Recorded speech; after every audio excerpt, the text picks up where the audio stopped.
J'étais avec ma meilleure amie lorsqu'elle gardait son neveu de 4 ans, parce que sa mère, la belle-sœur de mon amie, était à l'hôpital. Nous allions chercher le petit garçon à la crèche pour que le frère de mon amie ait le temps de rentrer du travail, de rendre visite à sa femme à l'hôpital, puis il allait le chercher chez elle.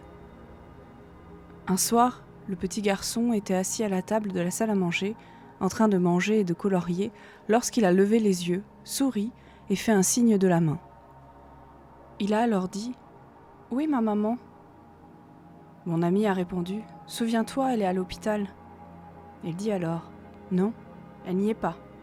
Plus maintenant. » Mon ami lui dit à nouveau « Elle est à l'hôpital et si tu veux, on peut retrouver ton père là-bas pour que tu puisses la voir ce soir. » Le petit garçon a répondu « Je ne veux pas y aller, parce qu'elle n'est pas là. Où est-elle allée ?» L'instant d'après, le téléphone a sonné et c'était le frère de mon ami. Il lui demandait si elle pouvait garder son neveu pour la nuit parce que sa mère venait de décéder et qu'il avait besoin de temps pour se ressaisir avant de l'annoncer au garçon. Elle a évidemment accepté, mais mon ami s'est dit « je pense qu'il est déjà au courant. »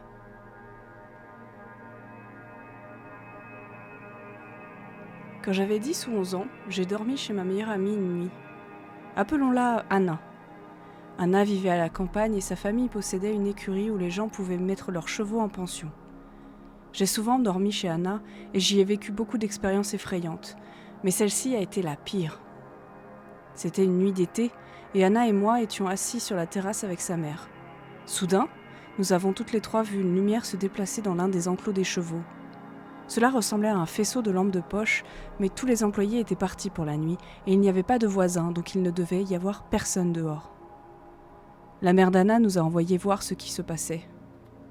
Lorsque nous nous sommes rapprochés de l'enclos, la lumière a commencé à se rapprocher de nous très rapidement. Anna et moi avons pris peur et avons commencé à courir vers la maison.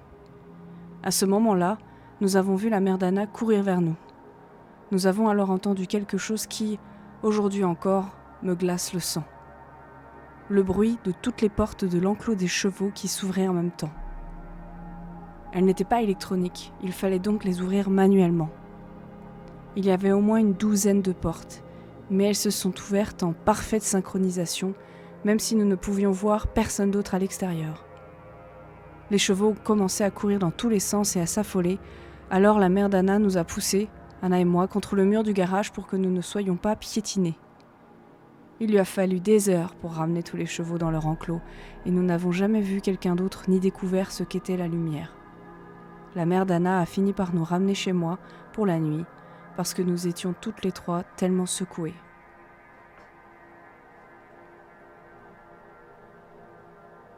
Il y a des années, lorsque j'étais à l'université, je devais aller chercher mon petit ami au travail. Il était très tard et j'ai pris mon raccourci habituel par une route de campagne. Ce n'était pas une route effrayante. En fait, c'était un quartier très agréable et riche, mais les maisons étaient éloignées de la route et la seule lumière provenait des porches, car il n'y avait pas de lampadaire. Une voiture est arrivée derrière moi et m'a légèrement bousculée au premier stop. Je l'ai ignorée, pensant qu'il faisait nuit et qu'elle ne faisait probablement pas attention.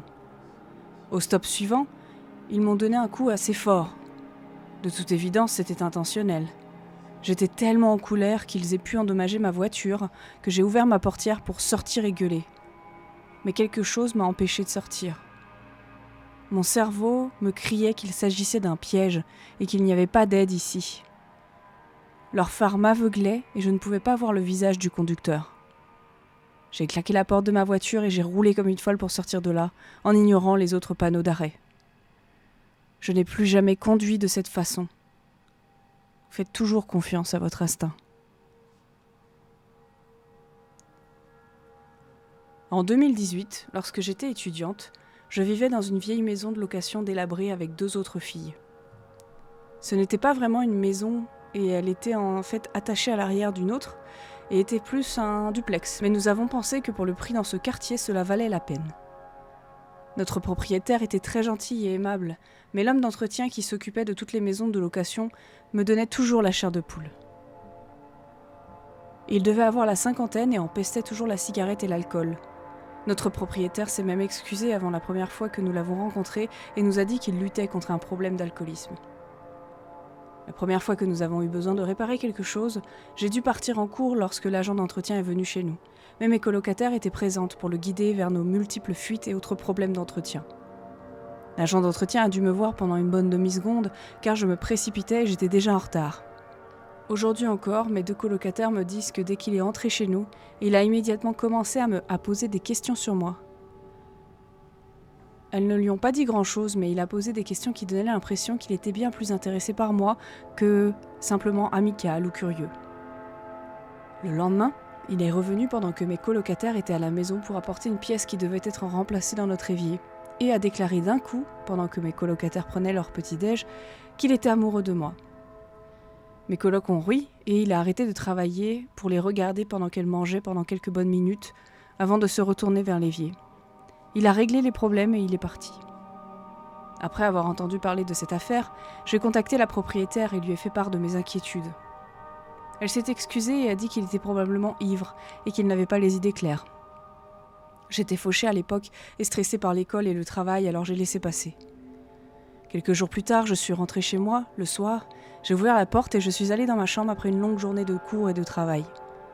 J'ai remarqué qu'il n'y avait personne dans la maison, car les voitures de mes 2 colocs avaient disparu. Dès que je suis entrée dans ma chambre, j'ai vu une énorme échelle au milieu de mon plancher touchant le plafond et l'agent d'entretien était dans mon lit. J'ai paniqué, mais j'ai essayé de rester calme et je lui ai demandé alors ce qu'il se passait. Il s'est levé d'un bond, a bredouillé que le plafonnier avait besoin d'être changé, alors qu'il n'y avait aucun problème, a plié maladroitement l'échelle et est parti. J'ai refermé la porte à clé et j'ai prévenu ma propriétaire immédiatement après. Elle s'est excusée et a dit qu'elle devrait peut-être le laisser partir, car il avait dépassé les bornes. Notre propriétaire nous a contactés quelques jours plus tard et nous a demandé si l'une d'entre nous l'avait vu récemment. J'étais à peine à la maison et j'ai répondu par la négative, mais mes colocataires ont dit qu'elles avaient vu son camion de travail garé à l'extérieur du duplex plusieurs fois au cours des derniers jours. Notre propriétaire a dit qu'elle l'avait renvoyé il y a quelques jours, mais qu'il refusait de rendre le double des clés de la maison. J'ai frissonné et j'ai couru dans ma chambre dès que je suis rentrée. Et j'ai revu l'échelle exactement au même endroit, touchant le plafond où je l'avais trouvée la dernière fois. Il n'était ni dans mon lit, ni ailleurs dans ma chambre, mais nous avons toutes, y compris notre propriétaire, été très effrayées par la situation. Nous avons fini par le faire changer toutes nos serrures gratuitement le lendemain, et notre propriétaire est venu chercher l'échelle. Personne ne l'a revue depuis, y compris notre propriétaire, et à chaque fois que je vois une échelle argentée, je pense à lui et je me demande ce qu'il pouvait bien faire avec cette échelle dans ma chambre, alors qu'il était dans mon lit. Rien que de le raconter, j'en ai des frissons dans le dos. La prudence est de mesure, quelle que soit la situation.